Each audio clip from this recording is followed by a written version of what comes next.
యేసు రక్తమే జయం పరిచర్య.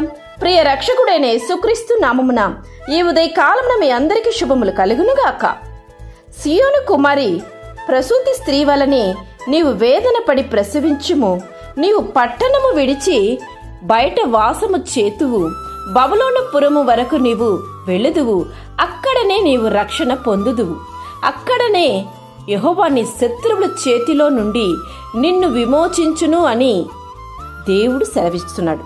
నా ప్రియ సహోదరి సహోదరులారా, అలనాడు ఇశ్రాయేలులు తమ జీవితములను సరిదిద్దుకొని తప్పుడు మార్గములను విడిచి దేవుని ఎద్దుకు వచ్చి రక్షణ పొందినప్పుడు దేవుడు వారిని శత్రువు నుండి విమోచించదనని వాగ్దానం చేస్తున్నాడు.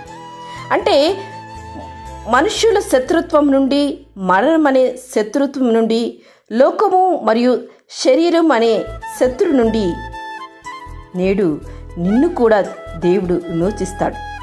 నీవు కూడా ఆయనందు జీవించు. అలా నీవు జీవించినట్లా దేవుడు నిన్ను సమస్త శత్రువు నుండి విమోచించును. నా శత్రువులకు పై విజయం ఇచ్చి నాకు నెమ్మది కలుగుచే దేవా అని ఆయన నీవు మనసారా వేడుకో. అప్పుడు దేవుడు నీ పక్షముండి నీ విరోధి లేకుండా నీకు దేవుడు నిన్ను కాపాడును. నిన్ను సిగ్గుపడనీయక నిన్ను తరుము వారిని దేవుడు సిగ్గుపరచును. నీ శత్రువుకు మించిన జ్ఞానమును దేవుడు నీకు అనుగ్రహించును. నీ మీద యుద్ధము చేదురు కానీ జయింపరన్న దేవుని వాగ్దానాన్ని విశ్వసించి ఆయన వైపు చూడు.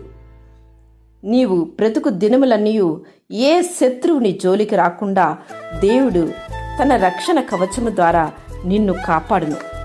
దేవుని యొక్క సమాధానము, ఆయన కాపుదల, భద్రత ఎల్లవేళలా నీకు తోడై ఉండి నిన్ను కాపాడి విమోచించునుగాక.